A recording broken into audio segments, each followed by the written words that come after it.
नमस्कार, आप देख रहे हैं बीसीसी न्यूज। मैं हूं रमा धीमान। आइए बुलेटिन की शुरुआत करें, लेकिन उससे पहले हेडलाइंस।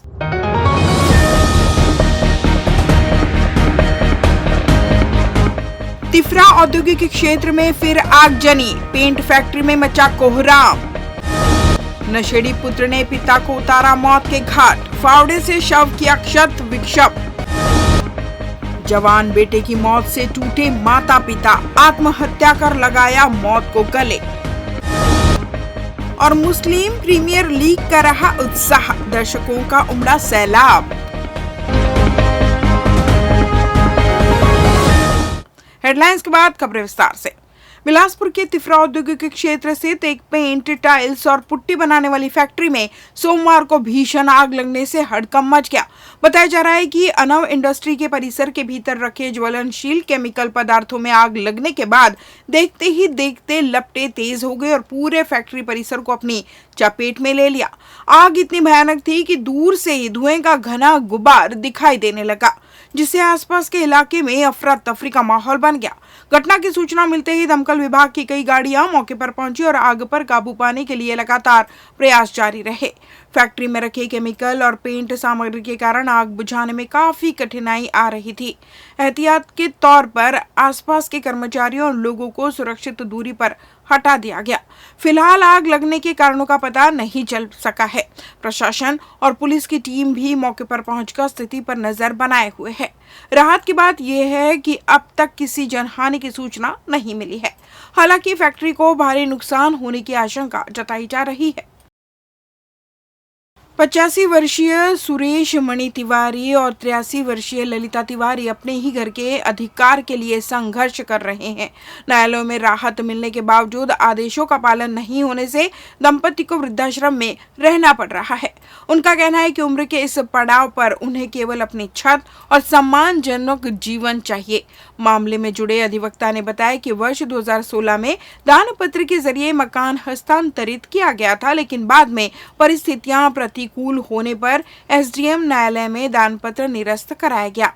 अपील और न्यायिक प्रक्रिया से गुजरते हुए जिला स्तर पर भी आदेश बरकरार रखा गया और अंततः उच्च न्यायालय की खंडपीठ ने भी आदेश पारित कर दिया। अधिवक्ता के अनुसार उच्च न्यायालय के हालिया आदेश के क्रियान्वयन की जिम्मेदारी अब राजस्व प्रशासन पर है। उन्होंने कहा कि दंपति की स्थिति बेहद मार्मिक है। ललिता तिवारी हाल ही में गिरने से घायल हो चुकी हैं और दोनों बुजुर्ग अपने ही घर के होते हुए भी आश्रय के लिए दूसरों पर निर्भर है। अधिवक्ताओं ने प्रशासन और समाज से संवेदनशीलता दिखाने की अपील करते हुए कहा कि यह केवल कानूनी मामला नहीं, बल्कि बुजुर्गों के सम्मान और अधिकारों से जुड़ा प्रश्न है। उन्होंने मांग की कि न्यायालय के आदेशों का शीघ्र पालन कर दंपति को उनके घर में रहने का अधिकार दिलाया जाए, ताकि उन्हें जीवन के अंतिम पड़ाव पर सुकून मिल सके। शर्मा, और फिलहाल मैं bar council, district bar council और स्टेट बार काउंसिल से रजिस्टर, दिल्ली से ट्रांसफ़र होकर यहाँ रजिस्टर हुआ हूँ। और पिछले सितंबर में अचानक प्रभु की सेवा आदेश था, तो एक मैं अनाथ वृद्धाश्रम से जुड़ा हूँ। और उस वृद्धाश्रम से जुड़ने के बाद मुझे दो बुज़ुर्ग जो 85 वर्ष और 83 वर्ष के माता पिता की उम्र के हैं, हम सब लोगों के, उनसे मुलाकात हुई। तो ये पता लगा कि उनके भतीजे और उनकी बेटी ने मिलकर उनका जो घर था, जो कोनी में स्थित है, वो उन्हें दान में दिया गया था 2016 में। और दान पत्र के बाद की स्थितियां उन बुज़ुर्गों के लिए ऐसी हो गई कि उनको वहाँ उस घर में रहना मुश्किल हुआ। वो वहाँ से बाध्य होकर के एसडीएम साहब के अदालत में गए। वहाँ उन्होंने उसको दान पत्र को कैंसिल किया। उसके बाद वो अपील में, जो उनके भतीजे हैं वो चले गए अपील में वहाँ डिस्ट्रिक्ट डीएम साहब के पास, डिस्ट्रिक्ट मजिस्ट्रेट साहब के पास। और डीएम साहब ने भी उसको आदेश को मान्य रखा कि वो वाकई में कैंसिल होनी चाहिए। और उसके बाद जाना पड़ा, वो चले गए उसमें हाई कोर्ट की सिंगल बेंच में। और अभी हाई कोर्ट की डबल बेंच ने अभी एक आदेश 4 तारीख को किया है, जिसका इम्प्लीमेंटेशन की अपेक्षा हम तहसीलदार साहब से, एसडीएम साहब से करते हैं कि उन बुज़ुर्गों को जो अनाथ हैं, और माताजी की पे भी एक्सीडेंट भी होने से पैर में चोट आई हुई है, तो 83 वर्ष की माताजी और 85 वर्ष के तिवारी जी एक अनाथ आश्रम में अपना घर होते हुए रह रहे हैं। तो कृपया इन आदेशों की जो उच्च न्यायालय ने किए हैं, उनकी अनुपालना शीघ्र अतिशीघ्र की जाए और उन बुज़ुर्गों को उनको अपने घर में, अपनी छत में रहने का अधिकार दिया जाए। और मेरा सिर्फ इतना सा कहना है कि इसकी पैरवी जो है, इस पूरे लीगल लड़ाई की पैरवी उच्च न्यायालय तक श्री विक्रांत पिल्ले जी ने की है और मैं उनके सहायक अधिवक्ता के रूप में उनकी मदद में रहा। हम मिलकर ये सिर्फ ये चाहते हैं कि उन बुजुर्गों को उनकी छत मिले। शनिवार को मानव सेवा के लिए हमेशा तत्पर रहने वाली जज्बा संस्था और प्रेस क्लब के संयुक्त तत्वाधान में स्वास्थ्य शिविर का आयोजन किया गया। मध्य नगरी चौक स्थित बिलासपुर प्रेस ट्रस्ट भवन में आयोजित इस शिविर में बड़ी संख्या में पत्रकारों ने लीवर, बीपी, शुगर और यूरिक एसिड का परीक्षण कराया, जहां प्रमुख रूप से फाइब्रो स्कैन जांच शामिल रही। शिविर का 125 पत्रकारों ने लाभ लिया।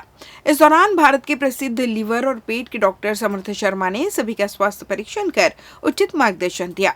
इस दौरान डॉक्टर समर्थ शर्मा ने बताया कि इन दिनों विशेषकर शुगर, बीपी, मोटापा, गैस की शिकायत लोगों में आम हो चुकी है। लोगों के अनकॉन्शियस डाइट से यह प्रमुख समस्या सामने आ रही है। उन्होंने बताया कि लीवर शरीर का सबसे महत्वपूर्ण अंग है, जिसे हेल्दी रखना बहुत ही जरूरी है। वर्तमान परिवेश में कॉन्शियस डाइट के साथ ही यह संभव हो सकता है, ताकि लीवर से जुड़ी समस्या ना हो। इधर शिविर के बारे में जज्बा के संस्थापक संजय मतलानी ने बताया कि उक्त शिविर में प्रमुख रूप से फाइब्रो स्कैन की जांच की जा रही है, जो एक सुरक्षित, दर्द रहित और गैर आक्रामक अल्ट्रासाउंड आधारित जांच है, जिसका उपयोग लीवर में फाइब्रोसिस, कठोरता, स्कारिंग और वसा की मात्रा को मापने के लिए किया जाता है। इस अत्याधुनिक मशीन से शिविर में पहुंचने वाले पत्रकारों के लीवर की जांच की गई। इस दौरान जज्बा की टीम ने प्रेस क्लब के प्रमुख पदाधिकारियों को हेल्थ किट दी। साथ ही शिविर के सफल संचालन के लिए प्रेस क्लब के द्वारा डॉक्टर समर्थ शर्मा को मोमेंटो प्रदान किया गया। हमने 14 फरवरी के दिन प्रेस क्लब में एक लिवर का कैंप ऑर्गेनाइज किया, जिसमें हमने फाइब्रोस्कैन नाम की जांच कराई है और लिवर से संबंधित लोगों को ये सूचना दी है कि किस तरह से हम लिवर को स्वस्थ रख सकते हैं। मुझे यहाँ बुलाने के लिए और प्रेस क्लब में ये कार्यक्रम आयोजित करने के लिए मैं आदरणीय मेमन साहब, जो हमारे फाउंडर हैं, हमारे अभी करंट प्रेसिडेंट साहब अजीत मिश्रा जी, सलूजा साहब और गवई जी, इन सबको मैं बहुत बहुत धन्यवाद देना चाहता हूं कि उन्होंने हमें ये अनुमति दी। और आज आप सबके सामने मैं बिल्कुल एज अ डॉक्टर और एज अ लिवर स्पेशलिस्ट ये बात रखना चाहता हूं कि लिवर एक बहुत ही महत्वपूर्ण अंग है हमारे शरीर का, जिसे हमें इग्नोर नहीं करना चाहिए। किडनी और हार्ट हो सकता है थोड़े फेमस ज़्यादा है, मगर लिवर इकलौता ऑर्गन है और बहुत ही इम्पॉर्टेंट है। तो आप सब 2-4 बेसिक पॉइंट्स का ध्यान रखें। एक इम्पॉर्टेंट चीज़ है कि कॉन्शियस डाइट लें। हम अनकॉन्शियस डाइट लेते हैं। अनकॉन्शियस मतलब जो हाथ लग रहा है खा रहे हैं। अभी आप मेरे सामने 2 समोसे रख दें, चाय रख दें, आपको कैलकुलेटेड कैलोरीज को कैलकुलेट करते हुए खाना खाना है। बहुत ज़्यादा तेल, घी, मक्खन से बचना है। किसी भी मात्रा के शराब का सेवन हमारे लिवर के लिए हानिकारक है। ये पुराने कॉन्सेप्ट की वाइन बहुत हेल्दी थी, बिल्कुल नहीं। Alcohol is not good for health, इस बात का ध्यान रखें। सब लोग लगभग रोज मूवमेंट करते रहें, चलते फिरते रहें। आजकल वो एक नया वो आया कि sitting is the new problem. Sitting, बैठे रहना, सेडेंटरी रहना, ये एक बहुत बड़ी समस्या है। कीप मूविंग अराउंड, चलते रहें, रोज 7 से 8 हज़ार कदम चल ही चलें। डाइट का ध्यान रखें और खुद का ध्यान रखें। पहला सुख निरोगी काया, ये कहावत कभी गलत नहीं हो सकती। वो है तो प्रेस क्लब है, वो है तो हम हैं। सारी चीज़ें हेल्थ से ही रिलेटेड हैं और हमेशा रिलेटेड रहेंगी। प्रेस क्लब की नवगठित कार्यकारिणी के आने के बाद ये कार्यक्रम को लेके हमारे पूर्व अध्यक्ष वीरेंद्र गवई, तिलकराज सलूजा के द्वारा चर्चा की गई। उस चर्चा के दौरान हमने सोचा कि प्रेस क्लब में अभी तक के नवगठित टीम के द्वारा ऐसा कोई कार्य किया नहीं गया है। उस कार्य को करने के लिए आपस में चर्चा की। चर्चा करने के बाद ये जांच शिविर के आयोजन के लिए जज्बा संस्था है, उस संस्था के माध्यम से हमने ये शिविर का आयोजन किया। और यह शिविर का आयोजन का उद्देश्य ये था कि हमारे पत्रकार साथी जो फील्ड में काम करते हैं लगातार दिन रात, जिसकी वजह से उनके स्वास्थ्य पे बुरा असर पड़ता है, तो वो भी हमारे परिवार के सदस्य हैं, तो उनकी देख रेख और उनके स्वास्थ्य की चिंता करना भी प्रेस क्लब की एक जवाबदारी है। उसी कार्यक्रम में यह कार्यक्रम को आयोजित किया गया, जिसमें आज बड़ी संख्या में हमारे पत्रकार साथी, प्रेस क्लब के और भी बहुत सारे लोग शिविर में आए और उसका लाभ ले रहे हैं। सर, जैसा कि हम और आप सभी जानते हैं कि आज बिलासपुर प्रेस क्लब द्वारा जज्बा जो संस्था है सामाजिक बिलासपुर शहर की, दोनों के संयुक्त तत्वाधान में आज ये लिवर जांच का विशेष स्वास्थ्य शिविर आयोजित किया गया है। इस शिविर के माध्यम से विशेष फाइब्रोस्कैन जांच हो रही है। बाहर से ये मशीन बुलाई गई है जो हमारे पदाधिकारीगण प्रेस क्लब के उनके प्रयासों से डॉक्टर समर शर्मा जो शहर के जाने माने चिकित्सक हैं लिवर और गैस के, उनके माध्यम से शिविर आयोजित हो रहा है। और बिलासपुर शहर में जितना पत्रकार और पत्रकार के परिवारों को मिल रहा लाभ, आम नागरिकों ने भी इस शिविर का भरपूर लाभ लिया है और अभी तक 2 घंटे में 150 से ज़्यादा लोगों ने अपनी जाँच करवाई हुई है और रजिस्ट्रेशन हो चुका है। जिले के सिरगिट्टी थाना क्षेत्र से सोमवार को एक दिल दहला देने वाली हत्या की घटना सामने आई, जहां एक कलयुगी बेटे ने फावड़े से हमला कर अपने ही बुजुर्ग पिता की निर्मम हत्या कर दी। घटना के बाद पूरे इलाके में सनसनी फैल गई। पुलिस से मिली जानकारी के अनुसार सुबह सूचना मिली कि मन्नाडोल क्षेत्र में एक युवक खून से सना फावड़ा लेकर घूम रहा है और लोगों को डरा धमका रहा है। सूचना मिलते ही सिरगिट्टी पुलिस मौके पर पहुंची और युवक को हिरासत में लिया। पूछताछ में पता चला कि पुलिस उसके घर पहुंची तो अंदर का नजारा बेहद भयावह था। घर के भीतर उसके पिता की एक क्षत विक्षत लाश पड़ी थी, जिनका सिर बुरी तरह कुचला हुआ था। प्रारंभिक जांच में मृतक की पहचान मनराखन ध्रुव 70 वर्ष के रूप में हुई, जबकि हत्या का आरोप उनके बेटे नीतू ध्रुव पर है। सिरगिट्टी थाना प्रभारी किशोर केवट के मुताबिक आरोपी नशे का आदी है और अक्सर अपने पिता से पैसों की मांग करता था। आशंका जताई जा रही है कि नशे के लिए पैसे नहीं मिलने पर उसने गुस्से में आकर फावड़े से हमला कर पिता की हत्या कर दी। पुलिस ने आरोपी को हिरासत में लेकर पूछताछ शुरू कर दी है। बताया जा रहा है कि वह मानसिक रूप से असामान्य जैसी हरकतें कर रहा था। फिलहाल शव को पोस्टमार्टम के लिए भेज दिया गया और मामले की विस्तृत जांच जारी है। एक व्यक्ति विक्षिप्त अवस्था पे फावड़ा लेके घूम रहा है, फावड़े पे खून लगा हुआ है। सूचना पे तत्काल मौके पे पहुंचे और उस विक्षिप्त व्यक्ति जो आदमी फावड़ा लेके घूमता था उसके घर में जाके देखे तो उसके पिता का सिर जो है बेरहमी से कुचला गया था और वो ख़त्म हो चुका था। लोगों के द्वारा बताया गया कि उसके लड़के के द्वारा ही इस घटना को किया गया करके मौके पे हैं, जांच जारी है। मृतक का नाम क्या है? मृतक मनराखन नाम है उनका, 65 से 70 साल उसकी एज बताई जा रही है। और जो उसका लड़का है उसका नाम नीतू है और वह 40 साल का है और थोड़ा मानसिक स्थिति उसकी अच्छी नहीं है, ऐसा अभी तक पता चला है। ब्रेक के बाद आपका स्वागत है। बढ़ते हैं अगली खबर की ओर। पिछले 17 वर्षों से रियल एस्टेट के क्षेत्र में दे रहे हैं अपनी सेवाएं और लगातार शहर की जनता को एक नई लिविंग लाइफस्टाइल। अपने कार्यों एवं सेवाओं के माध्यम से लाखों लोगों की उम्मीदों को दिया है आकार। इसलिए जिले में ही नहीं पूरे प्रदेश में इनकी पहचान है बरकरार। आपके सपनों के घर को हकीकत में बदल कर है दिखाना, इसलिए आपके लिए लेकर आए हैं भाटी आशिया।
जांजगीर जिले के धरदे गांव से एक हृदय विदारक घटना सामने आई। यहां एक पति पत्नी ने अपने घर में फांसी लगाकर आत्महत्या कर ली।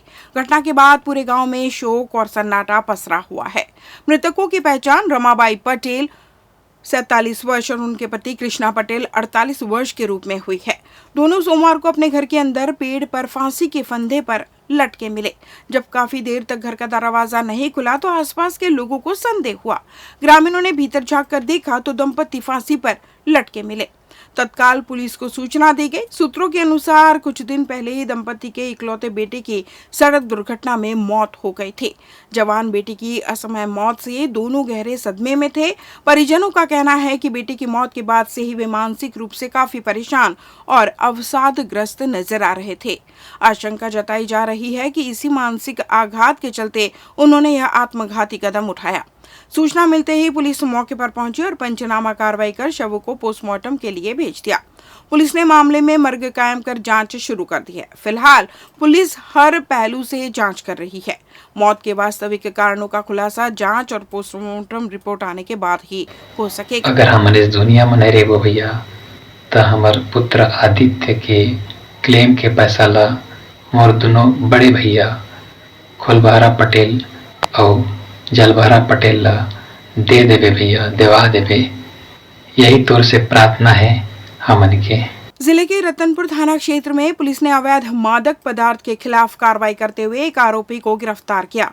पुलिस ने आरोपी के कब्जे से 225 ग्राम गांजा, बिक्री की नकदी और मोबाइल सहित कुल लगभग 14,800 रुपए का सामान जब्त किया है। पुलिस से मिली जानकारी के अनुसार वरिष्ठ पुलिस अधीक्षक रजनेश सिंह के निर्देशन में जिले में नशा कारोबारियों के खिलाफ विशेष अभियान चलाया जा रहा है। इसी अभियान के तहत अतिरिक्त पुलिस अधीक्षक ग्रामीण और एसडीओपी कोटा के मार्गदर्शन में थाना प्रभारी नीलेश पांडे के नेतृत्व में टीम गठित की गई। 14 फरवरी को मुखबिर से सूचना मिली कि अरविंद जैन उर्फ अन्नू अपने किराना दुकान में गांजा की पुड़िया बनाकर बिक्री कर रहा है। सूचना पर पुलिस टीम ने दुकान में दबिश दी, जहां से गांजा और बिक्री रकम बरामद हुई। आरोपी के खिलाफ एनडीपीएस एक्ट के तहत मामला दर्ज कर उसे गिरफ्तार कर न्यायिक रिमांड पर भेज दिया गया है। थाना सिटी कोतवाली क्षेत्र में लोगों को धारदार हथियार दिखाकर शराब पीने के लिए पैसे मांगने वाले एक युवक को पुलिस ने गिरफ्तार किया। आरोपी के पास से एक नग धारदार चाकू भी बरामद किया गया है। पुलिस के अनुसार घटना 14 फरवरी की रात करीब 8:15 बजे की है। पचरी घाट निवासी 17 वर्षीय समीर खरे अपनी फर्नीचर दुकान बंद करने की तैयारी कर रहा था। तभी आरोपी सृजनेश शर्मा वहां पहुंचा और शराब पीने के लिए पैसे मांगने लगा। मना करने पर उसने चाकू निकालकर समीर को डराया धमकाया। इसके बाद आरोपी ने आकाश आहूजा से भी इसी तरह पैसे मांगने की कोशिश की और चाकू दिखाकर धमकाया। घटना की सूचना मिलते ही वरिष्ठ अधिकारियों के निर्देश पर सिटी कोतवाली पुलिस ने तत्काल कार्रवाई करते हुए दबिश दी और आरोपी सृजनेश शर्मा निवासी पचरी घाट को पकड़ लिया। तलाशी में उसके पास से धारदार चाकू बरामद हुआ। पुलिस ने आरोपी के खिलाफ आर्म्स एक्ट की धारा 25 व 27 के तहत मामला दर्ज कर उसे गिरफ्तार कर न्यायिक रिमांड पर जेल भेज दिया। Indian Muslim premier league season 2 flood light cricket प्रतियोगिता अपने अंतिम चरण में पहुंच चुकी है। प्रतियोगिता का फाइनल मुकाबला 16 फरवरी की शाम 7:30 बजे गांधी चौक स्थित मिनी स्टेडियम खेल मैदान में खेला जाएगा। क्रिकेट प्रतियोगिता के समापन समारोह में अतिथि के रूप में विधायक अटल श्रीवास्तव, वक्फ बोर्ड के अध्यक्ष डॉक्टर सलीम राज, विधायक दिलीप लहरिया, शहर के प्रमुख उद्योगपति अमोलक सिंह भाटिया, भाजपा जिला अध्यक्ष दीपक सिंह ठाकुर, कांग्रेस नेता महेश दुबे खिलाड़ियों का उत्साह बढ़ाने आएंगे।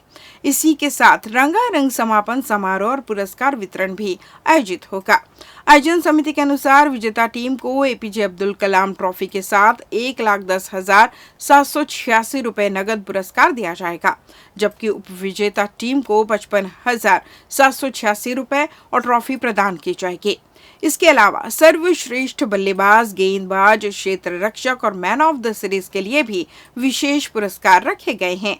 दर्शकों के लिए भी आकर्षक घोषणा की गई है। यदि कोई दर्शक मैदान के बाहर गई गेंद को कैच करता है तो उसे 3100 रुपए नगद और ब्लूटूथ पुरस्कार दिया जाएगा। इससे पहले रविवार को खेले गए सेमीफाइनल मुकाबले में जीनत अल्टीमेट वॉरियर्स का सामना मुगल लीजेंड्स से हुआ, जबकि दूसरे मैच में अरसलान फाइटर और अल हिंद लायंस आमने सामने रहे।